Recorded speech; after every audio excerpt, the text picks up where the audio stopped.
Hello and welcome along to the On the Whistle podcast. I'm your host, Zayn Nabbi, and boy, oh boy, do we have a special show today. Firstly, we are branching out on the whistle to tackle all African sport. And today, we have been wanting to do this show 4 years in the making.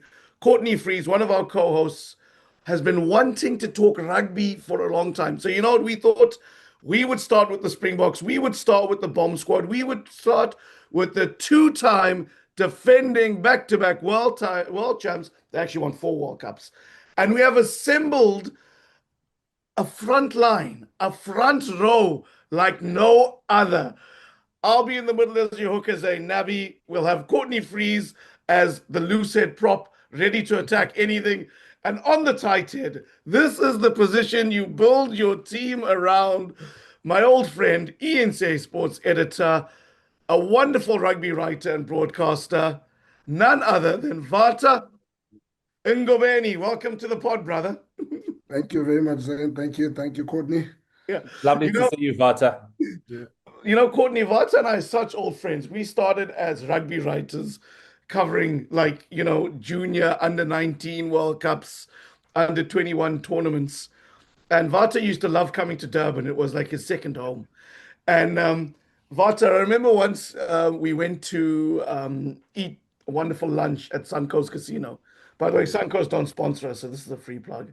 And we were coming out, and you remember what the security guard said to you when you were driving your car out?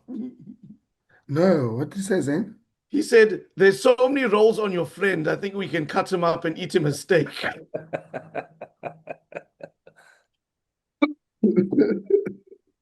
And he told you this in Zulu because I didn't understand. So much for lucid or for hooker. Yeah, there you go. There you go. But listen, we're going to get the pod started now. And listen, guys, we're taking a deep dive on the Springboks today. We're going to look at what the season holds. We're going to start in Cape Town where Vata is, because obviously the Springboks played there. They played the Barbarians in their first game of the season. They had an 8-try victory. They won 54-7 in wet conditions. Look, nobody expected a whole lot from the Barbarians. They're an invitational team. They spend most of the week drinking. But Vata, you were at the game, and maybe we start with you with some of your takeaways. Most of the headlines the Sunday morning really are around Lut de Jager. He was looking in good form. Vincent Chituka, who scored 2 tries, an impressive start to his Springbok career. And Morne van der Berg, doesn't he look like the real deal at number 9 at scrum half? Those are just some of the headlines. Vata, you were at the game. Give us your impressions. Yeah, I think the biggest takeout would have been, how some of the players, especially the new ones, are going to fit into the system itself. But also look at some of the old heads. I think very big one to have Lut de Jager back in the team. And the way that he played, he just rolled back the years and just sort of reminded everyone what he brings to the party. And then obviously Vincent Chituka, I mean, what a talent. You know, he's been worth the wait, to get him to become a Springbok. He had issues obviously with his passport, and then when that got issued this year, he qualified to play for the Springboks. You speak about Morne van der Berg, Krappies, again, with Jaden Hendrickson being sent back to his franchise, it just I think gave Krappies a good opportunity to try stake his claim in the number 9 jersey. We know there's Faf ahead of him, and Grant Williams as well. So I think he really picked up his hand. And And Rana. Yeah. yeah, and Gobas when he came off the bench, he was fantastic. And then I think Manili Bok has reminded Rassi that all the noise about Sasha van Zulu um, could just be noise, and he is still the real deal. In the number 10 jersey. I mean, we know Andrew Pollard will come back and claim that jersey back, but it should be a nice, toss up between Sasha and Mani. A lot more discipline when it comes to Mani. And you know what? When it's Sasha on the field, it's a lottery. He can be absolutely brilliant at times, but then I think his error rate becomes quite high due to his sort of unpredictability on the field of play. But I think all in all, well done to the guys that the new caps. And I think Rassi's got a wonderful headache going into the two Italy tests, even though he said yesterday that the team more or less know who's going to be playing in test one and test two. They picked the team internally today, and they'll announce it to the guys. And then, yeah, I think some of the guys you saw yesterday, especially the new faces, won't feature much probably in the first two tests against Italy, but they'll definitely get a crack against Georgia. Vata, just watching the Springboks for years, and knowing the difficulties the Springboks have had, and now the success the Springboks are having. The one thing I am seeing in this current team is that the conveyor belt of talent just keeps coming through. I was so worried after the second World Cup victory. Where does this team go? What happens to this team? But you just mentioned big hitters, newcomers, people that have been there like Mane, Bok, who yesterday, I can't believe he's kicking in those conditions. I cannot believe kicking off both feet. I don't think people appreciate that, to be able to be so good with both feet. He's kicking for line out, kicking for poles. And then Luat de Jager, what's he, 6'6", 6'7"? His hands, his mobility. But then you also talk about Grappies coming into the team, Vincent coming into the team. There just looks like a conveyor belt of talent that may not even get into the squad. It just fills me with so much excitement knowing that the Boks are at this level. Because when we talk about talent and the abundance of talent, we used to talk about New Zealand. How do they keep churning out quality players? We are in that era. This is where we are. People are looking at us and thinking, how do we stop this juggernaut? Courtney, when you think about that second row, and the likes of Erge not playing Eben, you've got Rowan Nokia, and then, a guy like Franco Mostert comes off the bench. And then you look at, we spoke for choice at hooker. Bongi Mbonambi, Malcolm Marks.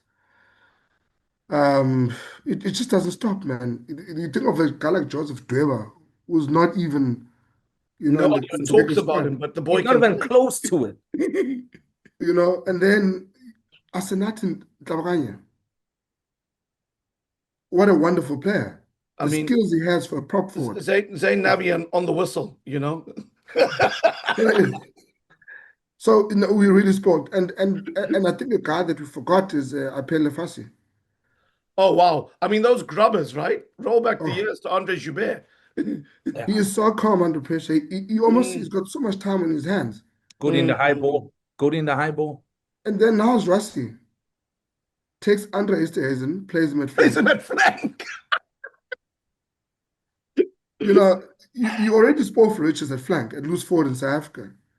There was no Peter Stift to it. Siya is injured.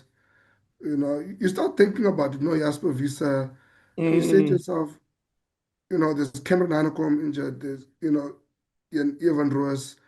I mean, it's just you speak about the conveyor belt, Courtney. I think the future is a little bit scary for other teams when they look at what's happening in South African rugby. It is very But scary. you talk about the future. What about training?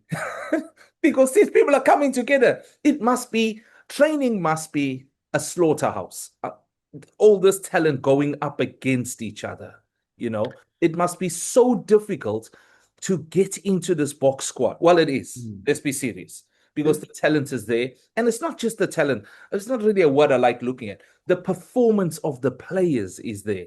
Just performing at between 8 and 9s out of 10 consistently. Like, look at a guy like Guacha, comes off, what was it? He came on just before halftime, Guacha? No, he came on after second half. They all came on together. They fully bombed. Yeah. Well, no. Someone got injured and Guacha had to come on. Jean-Luc. Did he come up with Jean-Luc briefly? Yeah, there was a head collision Yes. with Luat. Look at Guacha comes on. Guacha is one of the greatest substitutes ever, but what a player, man. How do you leave this guy out? The team at the moment is just looking in great shape going into the Italy 2-game test. Look, you guys have teed this up perfectly to talk about what I call the real rugby that'll start soon, because obviously with the Barbars, it's a chance to have a hit out, test some talent, but the real rugby really begins next week. The Boks have two tests against Italy, then they face Georgia, and then it's the Rugby Championship, which we know they'll be going all out to win. What will Rassie be hoping to achieve, Vata, against the opposition from the Northern Hemisphere in the next 3 weeks? Zayn, it's very difficult, when you face a team like Italy, because I think the Boks are overwhelming favorites to actually put them away. And I think the Springboks can't avoid what's going to happen in September. I think everyone is looking forward to the Rugby Championship and those two test matches, against the All Blacks in Auckland and Wellington. However, to get there, you need to make sure that you go through the steps and processes of preparing the team. And again, perfect opportunity, perfect opposition when it comes to Italy, um, and Georgia for that matter. And it's not going to be a walkover. Definitely not going to be a walkover. I think the Springboks now know whichever game they come into, whichever test match they get into, they've got a target on their backs. Every single nation wants to beat the Springboks because they want to say, I beat the back-to-back four-time world champions, you know, in their golden era. So I think Italy will really will come at them hammer and tongs, but you look at what he's got, in terms of, we spoke about earlier, talent, Yeah, I mean, the but player pool. would you expect him to have a full rotation in the next 3 weeks, that everyone gets some form of game time before the Rugby Championship? No, certainly. I think he'll play, obviously, his strongest team in the first test, probably tinker it a little bit in the second test. And then I think against Georgia, as I say, they just let the dogs out. He's going to take as much of that talent and give them exposure at test level, um, so that they build their confidence going into the Rugby Championship. So I expect all the big names against Italy. Zayn, looking at the same question, listening to Vata's points, I just think it's clever management. That's all it is. You want the team to be at their best in September. We're looking at those two tests. We've got to break that stronghold in Auckland. We have to go there and win. We have to put that to rest. Before you get there, you need games to oil you up and get you going. And I think this is clever management. The Barbarians, Italy, the two tests, the team starts to be better. We're coming into the international season, and then Georgia to come on as well. What you don't do is go for your first test against Argentina. You don't do something silly. So you think the Lions made a mistake playing them first? The line, whoever put that schedule together, that would be my P45. You got to go. That is absolutely ridiculous. I think it basically doesn't know rugby at all. Does not know. Whoever picked Argentina to play the Lions first, they need to fire him. Right here, right now. You can chisel it in stone anyway. Look at what the Boks are doing. They pick a team that will get the team ready. The opponents that they're picking are almost getting the team escalating. So when they hit September, they are good to go with the big hitters. You don't go pick Argentina as your first game. What type of poor management is that? So Rassie and his team have put together a schedule that is going to get the Boks ready at the right time. They'll be flying by the time they get to New Zealand game. They will be ready. I can't see New Zealand beating us. I cannot see that. Well, If we go through this period unscathed in terms of injuries and keep the squad together, I think the schedule helps form get better. The players will be ready at that time. no, I take your point, but back-to-back games in New Zealand is going to be hard. I mean, it's these guys have been waiting. I don't think New Zealand are walkovers, but it'll be wonderful if they could break their duck in Auckland and go out there and win 2 games. Vata, what do you think? Yeah, I think, Courtney's got it spot on. I think these games are going to really prep the Springboks. By the time they get to Auckland, they'll be flying. I mean, it's 31 years since the All Blacks were last beaten at Eden Park, because there are two stadiums in Auckland. There's North Harbour and there's Eden Park. We don't want to talk about North Harbour, Albany, because we know what happened a few years ago there with the Springboks under Alistair Coetzee. Um, Hmm. it's Eden Park that you want. It's Eden Park that you want. We want Tw- that title, Zayn. We want that title. 2011, 2011, the Springboks could have played the All Blacks in that semi-final at 2011 World Cup. But we know what happened in Wellington with Bryce Lawrence when the Boks played Mm. against the Wallabies and got knocked out. However, it's four in a row now that the Boks have on the All Blacks. Psychologically, I think they've got the All Blacks number. And in as much as we don't want to think about September, I think everything is just, you know, I know You same. you, guys are Vata. ready to board the train, or sorry, You the want to plane to know, New Zealand. Zayn. Yeah, And this is why you talk about clever management, Zayn. sure. This Mm, is why you talk about it. This is why you don't think these games have just been put in there. This is why I say the Lions are their preparation is terrible. You know, they pick the wrong teams to go and play. Now they're in Australia, they'll play who they are. But in terms of the Springboks, everything is gearing up. We are going back-to-back World Cup champions. This is who we are. We want that record in New Zealand. I don't think anything else is on the table at the moment. New Zealand know it. We know it. Supporters know it as well. These Hmm. games are getting us ready. Hmm. Courtney, you know what the other thing is? You look at the Barbers team, full of New Zealanders in there. Full of New Zealanders in there. So again, Shane, psychologically, Talia, Even on the coaching staff. Even on yeah, even though Robbie like Sam Deans. Whitelock, Robbie yeah, Deans, yeah. I think just psychologically, you know what it does for the players to know that they've beaten New Zealand now four times in a row, and they play a Barbers team full of current and former All Blacks. By the time they get on the field in Eden Park in September, to them they know that no New Zealander, no All Black will come in their way. You know, I think, and it's in building that depth as well with the players, the new guys are coming in, and they're getting a sense that they know they're almost invincible as a side. So I think, yeah, I mean, it's so difficult not to speak about September because you want to speak about Italy, you want to give them, you know, Yeah. their dues as well. You- You want to speak about the Wallabies maybe when the Rugby champs come and they come over here, you know, playing Johannesburg and playing Cape Town. I think when it comes to Springbok rugby, everyone wants the ultimate test, and the ultimate test becomes the All Blacks. And to do it two weekends in a row, two games in Wellington, which they've dominated now against the All Blacks in Wellington since Rassi's come in, they will look at themselves and say, "We want that record at Eden Park. We want it, and we've But got this it. We need it. We need that. We need that." but I this think, should be the conversation, Vata. This should be yeah, the conversation. We are not number two in the world. We're not number three in the world. We're not number four in the world. yeah, We are number one. So mm, number one has to start looking for greater challenges. We mm, need to go for the streak. And where is the streak? Where is the untouchable streak still continuing? It's continuing in New Zealand. So we yeah, go there. That is our fifth World Cup. That's what we're going to play for. You can already hear the conversation. The conversation is that we got to go and win this World Cup in New Zealand in those two tests, beat them on both grounds, and then lay down a marker again because people are thinking the Springboks cannot continue. I was talking to a friend of mine about 2 weeks ago. He said he's worried as a Springbok fan. What? I said, what you worried about? He said, how can we get better? Where's our next challenge?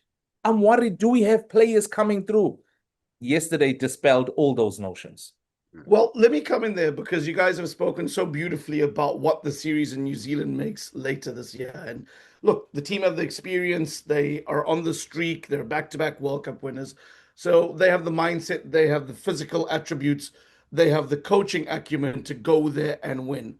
My question to you is, are we going to see the Springboks peaking this year with this group's potential when we should be thinking about 2027 in Australia?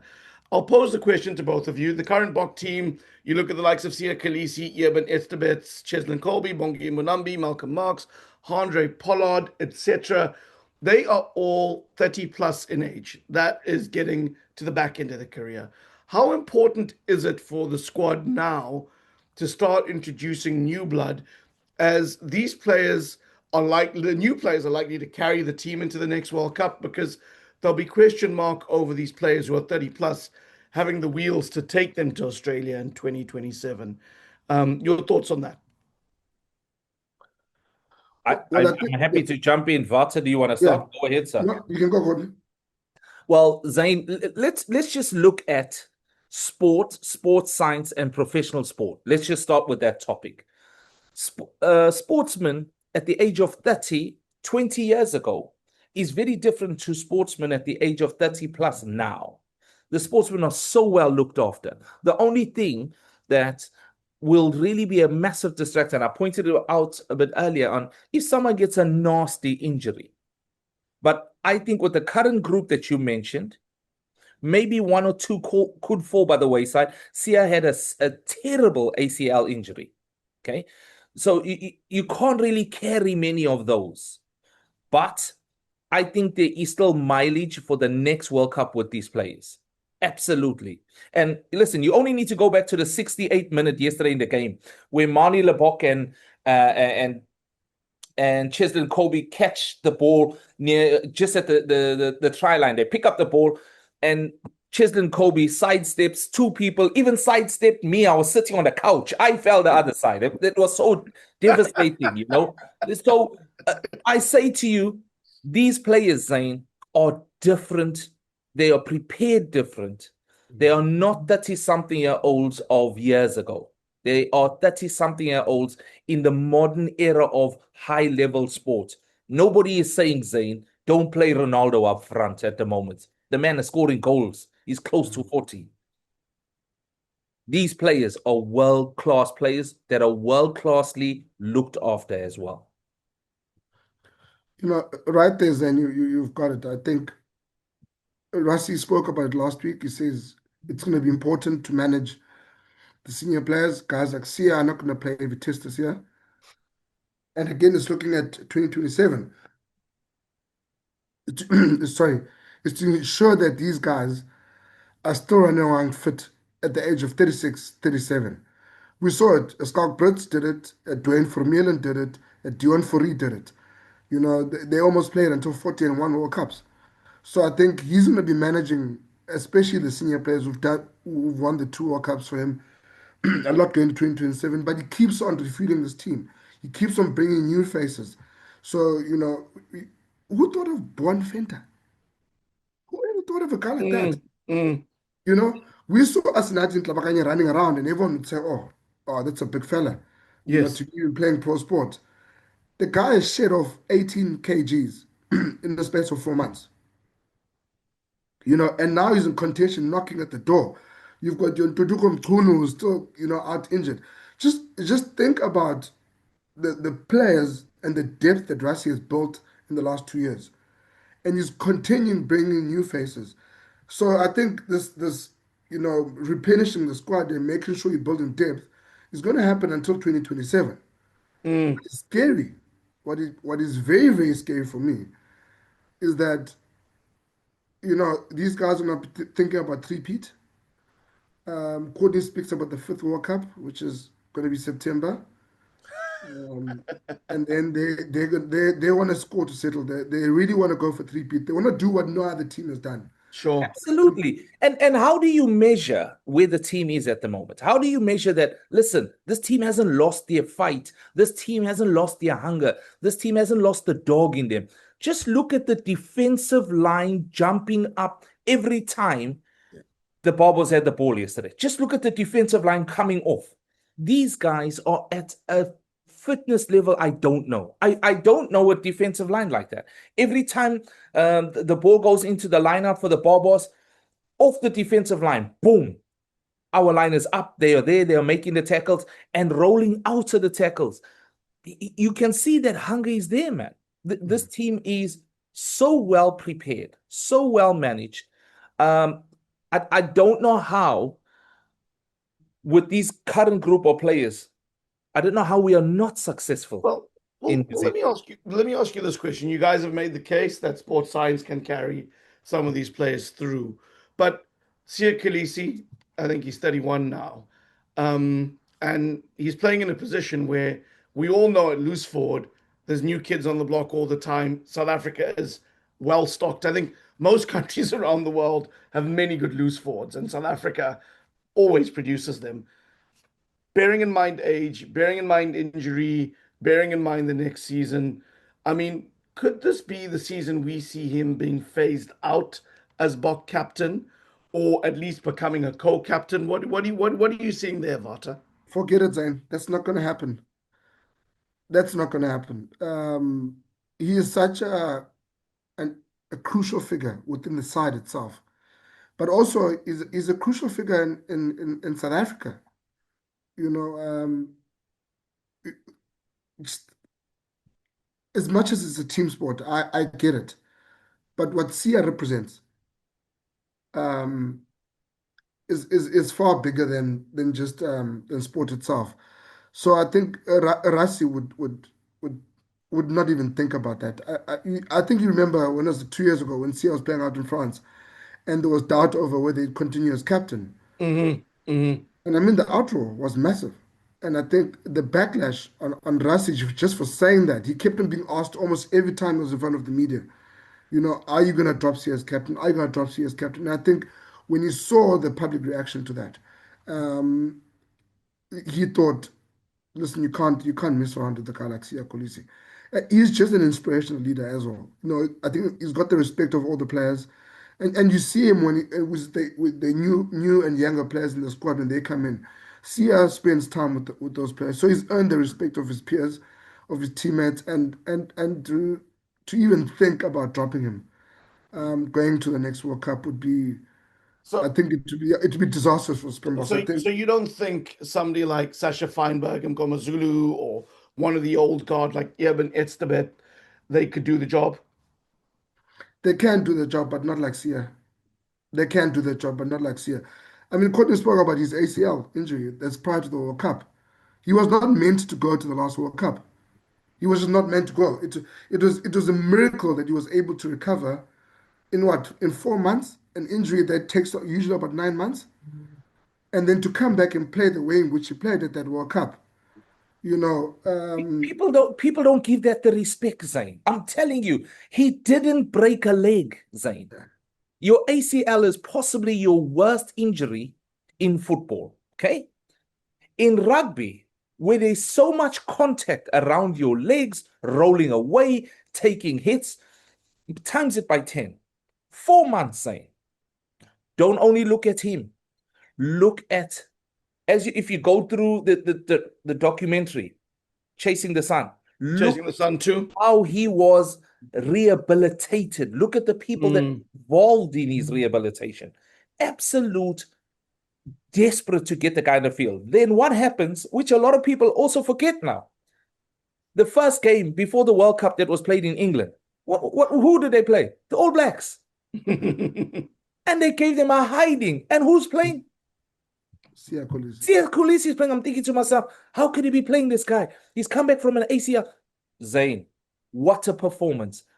Dropping Siya Kolisi, I'll tell you what happened, Zayn. This may be the only player in history in rugby that will drop himself. The manager won't drop him. Sure. And The look, manager, the manager of Argentina is never not going to pick Messi. sure. And for Messi those is of never us, not going to pick. So yeah. yes, I was going to say just to tie a bow on this, and Vata and Courtney, you'll remember this, although slightly different conditions. Ahead of the 1999 World Cup, there was a very iconic Springbok captain by the name of Gary Teichmann, who Nick Mallet dropped at the time. And we saw the impact that that would have on the team from a leadership capability. Nobody wanted to take up the captaincy. Even Rassie Erasmus said no, he wasn't going to do it when he was a player. And Jost had to step up and do it, not necessarily because he wanted it, the great Jost van der Westhuizen, but he was the only one who could maybe step up in that time. And that obviously derailed the World Cup. And Nick Mallet in subsequent years said that that was his mistake. So I certainly take your point on having a key leader and having somebody there who can. Sorry, Zayn. Sorry. Maybe I misheard you. Did you say to me that Mallet said he shouldn't have dropped Teichmann. Yeah, in subsequent years he did. He admitted that Okay. was a mistake. He's admitted that it was, Zayn, just quickly, it's like Yeah, go on. going back a few years ago, um, Nelson Mandela becomes president of South Africa, president of the ANC. Who would have the guts to go say to Nelson Mandela, please step down? Please don't run for presidency. That's what you, that's, No I one. mean, that your question about Siya is exactly that. And Courtney Sure. put it nice, is like, would you as coach of Argentina drop Lionel Messi? No, Would Sure. you? Would the All Blacks have dropped Richie McCaw? Never. Never. Nah. He That goes. that is never in the conversation, and Yeah. Siya Well, has earned that. sure. And he hasn't only earned it out of success. Yeah. He's a good player, man. Yeah. He is a good Sure. player. Sure. And when I say good player, he is, we've been blessed over the years with fantastic flankers. Over the years. Andre Venter, do you guys remember the guy from the Free State? What Of a course. player, man. What a player. Then He's the the- coach himself, Rassi. What a player, man. Hey? And now, but Siya trumps all of these guys, man. I'm embarrassed to say. I loved Venter. I used to think to myself, I wish I could be a Venter. But Siya's above these guys. You can't drop Siya. The coach goes before Siya. It's as simple as that. Well, listen, you guys have done a wonderful transition for me because we're just past the 30-year anniversary of the 1995 Springboks winning the World Cup. We know that team was inspired by Nelson Mandela. I'm going to end the pod by getting your guys' impressions on that win and how that was the catalyst. It was the first of our World Cups. We won subsequently three more for four in total. But around the reunion, I spoke to Mark Andrews, the legendary Sharks lock, who actually played, as you guys will remember, as a number 8 Yeah. in the 1995 World Dropped Cup. Rudolph Strowley. Dropped Rudolph Strowley. Kitch Christie putting Mark Andrews in. I think Kitch maybe Yeah. started a trend with, players who were played out of position. Donnie Rousseau, when South Africa won Vata, you'll remember in 07, was a lock who went back to 8, or an 8 who went back to lock. Francois Steyn playing inside center, like Henny Leroux did in 95. And in so many years subsequently, there have been so many plays that South Africa is just unafraid of making those changes. Yeah.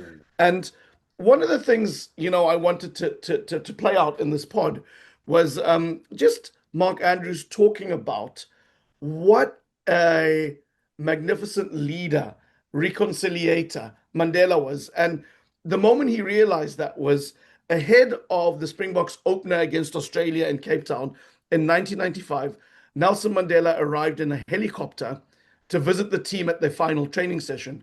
And I'm going to play you the anecdote from Mark Andrews about how that was one of the key moments that the Springbok players realized that Nelson Mandela wasn't any ordinary leader.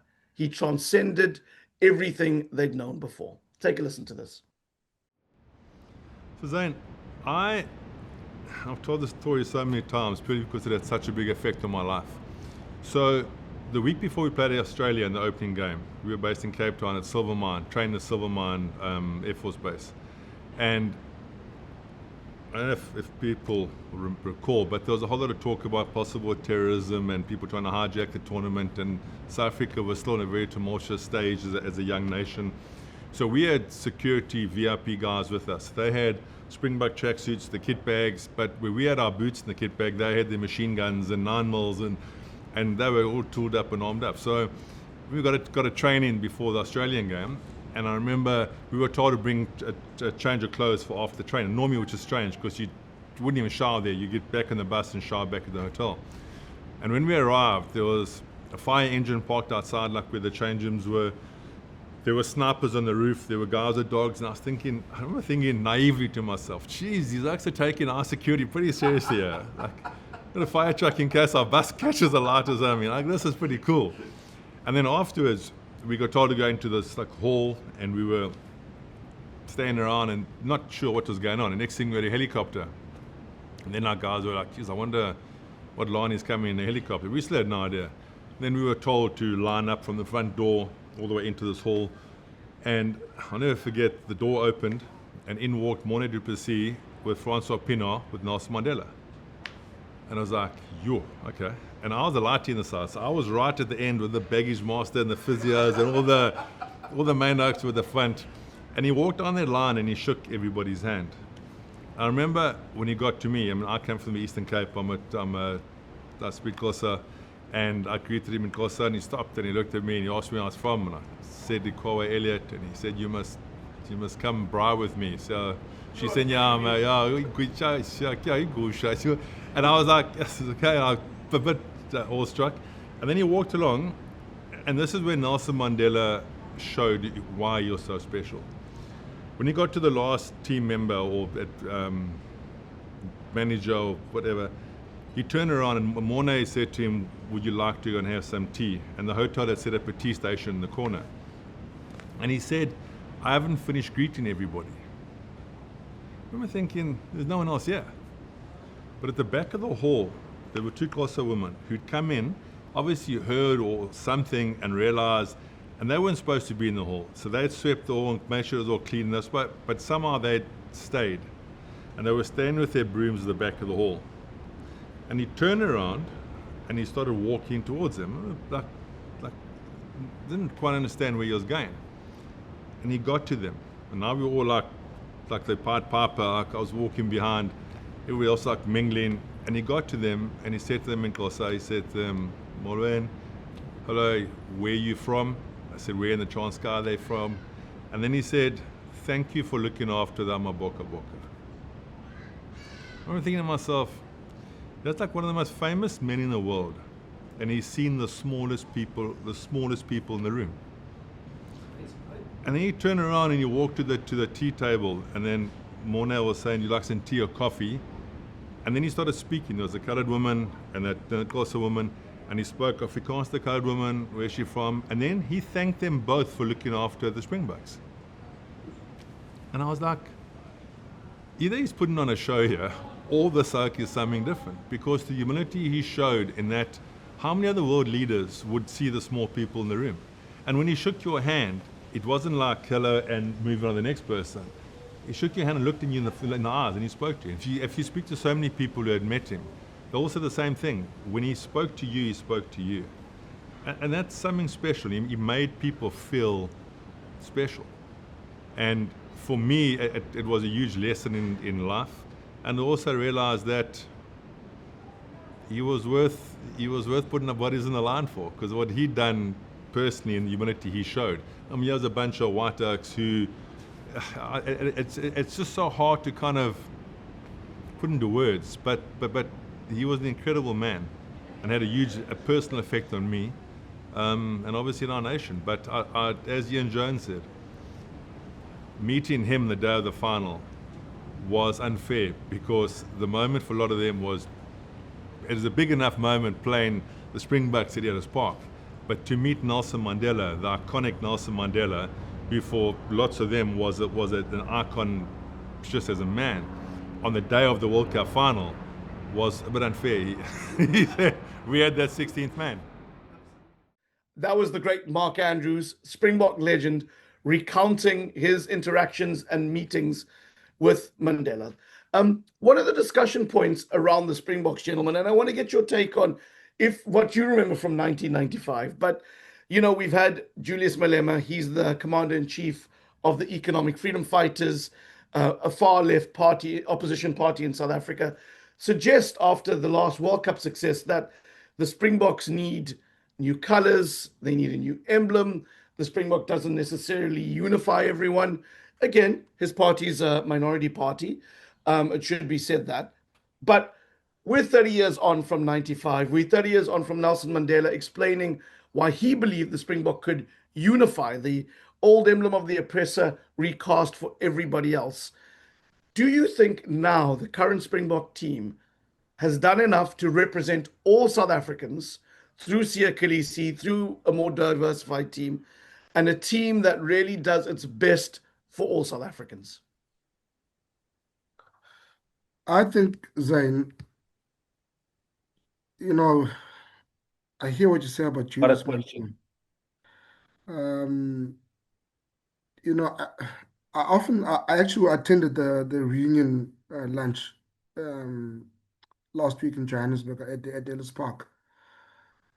And I sat around the room and I thought to myself, for something that was so divisive, for something that, for us as black people, that we just, we didn't belong,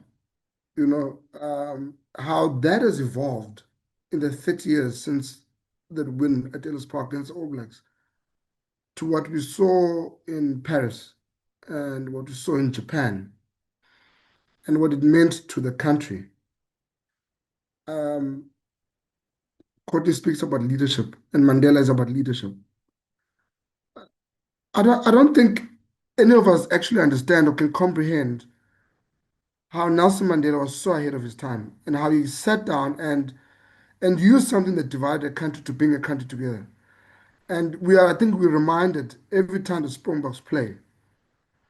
You look at the stands, and you look at the faces of the people there.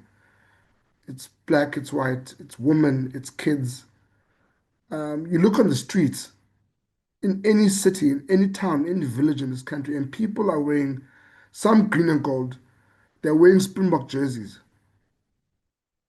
And it's a powerful reminder to what this country has. You know, and I get quite emotional when I think about what the Springboks have done because Zayn, we look like them. We look like them, and there's nothing more important than seeing people who look like you doing well, being on top of the world, because it makes you believe that you can get to the top of the world as well. So you speak about or Mark Andrews speaks about Nelson Mandela getting into a room and greeting everyone, and even the people, the cleaning staff and so on. You look at the Springbok team, you look at even their management, the likes of Zina Isaacs, you know, Mazwandile stick. Mzande's stick. I mean, Zina Isaacs, a young Muslim lady, she's a media manager of the Springboks. 2019, they had the most diversified management team. I think they had 4 women in the management team, one of Indian descent, one of colored descent. Uh, they look like us. They look like us. And to me, that is the power of the Springboks because for a team that didn't want us for so many years and would rather be isolated from international rugby, for that same team now to represent all of us is something I think it's almost beyond comprehension. I think we miss it at times because we are in it. Um, but yeah, you've got to be here, man, during the Springbok game. You've got to be here in the build up to a test match. I think we look at each other as South Africans and then we're like, wow. Same as with the Proteas, the cricket team.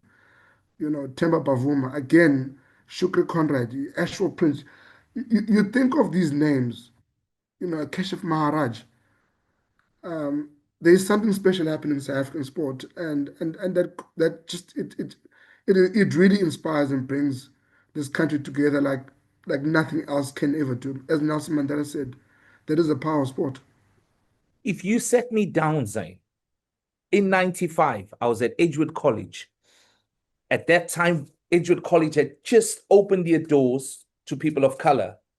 I was one of the first wave coming into Edgewood College. If you set me down and said to me, Courtney, this is what's going to happen in South African rugby going forward, I would have said to you, like I said to my wife when she told me to place a bet on Greece winning the Euros, you don't know nothing about sport. You don't know about sport. I know about sport. I know a lot about sport. I've played both codes. You are wrong. Stay away from it. This will never happen. Forget about it. Like I was wrong, Greece went on to win the Euros. I would be wrong in this case as well. Absolutely. Nobody could have foreseen what was going to happen. Even Mandela himself, I'm sure, if you asked him, well, we want to change these, I don't think he could have told you this would have been the outcome. Never, Zayn. And 95 absolutely started it, Zayn. It started it. Like I said, think of where I was. Edgewood College, first wave, coming into this place. people of color now mixing in a college that was the elite kept away. Now we are going to this college. And then the Boks are playing. The lounges in our college were just full of everyone watching the Boks. Mhm. Everyone. And you asked a question a bit earlier. You said, what is your memory of 95? I'll tell you my memory, Zayn. Semi-final against France, Durban, Kings Park Stadium. Playing in a water polo field. No, I've lived in Natal all my life, Zayn, right? I've never known it to rain like that. Ever. Never known it to rain. France pick up the ball. Andre Joubert's hand is injured. He's wearing the special glove that has been transported from France down to South Africa. He's got this glove on. The ball gets kicked up. He goes and creates a mark, slides through in the rain, and marks this ball. Guy, And then what do you see halftime? I don't know if you can remember halftime. What do you see? They were using No. Think who was doing it, Zayn. Think who was doing it. Like Mandela went to the back and was thanking cleaners. The ladies, Zayn. Yes, I remember. In their outfits with brooms, were sweeping water off the pitch. Yes. We are all there now, Zayn. We all dialed in. It's in our DNA. And like Vata said, we shouldn't forget about this because that's what created this DNA. This is why, Zayn, we are not just a rugby nation anymore. No. We are trailblazers.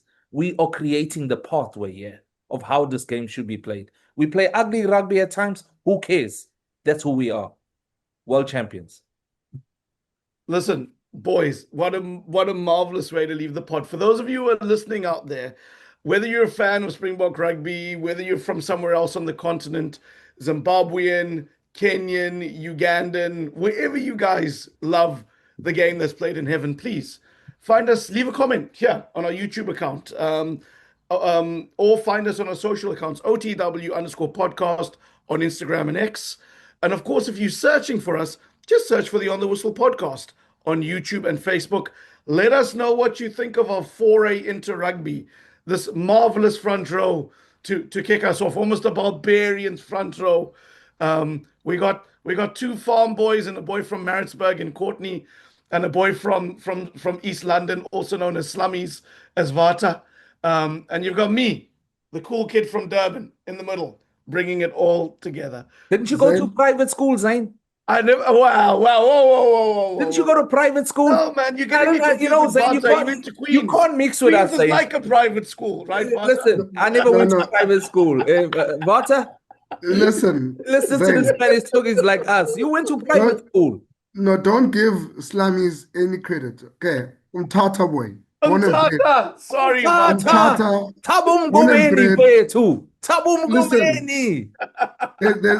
And I'm looking forward to Italy because there's a young man that played for Italy, Carlo Del Fava. Yes. Comes from Vata. Also went to Queen's College with me. And he's out in Durban now. I think he's helping coach some school there. The green machine, something like that. So this is one of my claims to fame. Vata, you know Carlo well. I know Carlo well because he was at Jaguars Rugby Club in Sydenham. He was our club captain. Yeah. He's my age, but he has achieved so much more in the game. But listen, gentlemen, I love chopping it up, and I hope we can do this again soon, Vata. I know you're a busy man. And people who want to follow Vata, please. He's on eNca. He's a sports editor. He does more than rugby, but this is obviously his specialism. Gentlemen, it's been fantastic. Honestly, chopping this up around our bride. This is what we love to do. We love to talk. We love to share stories. We love to give our analysis. Look, we will do this again soon. Leave your comments. Let us know what you think. Thank you again, Vata. Thank you again, Courtney. For now, we wish you Salagashle.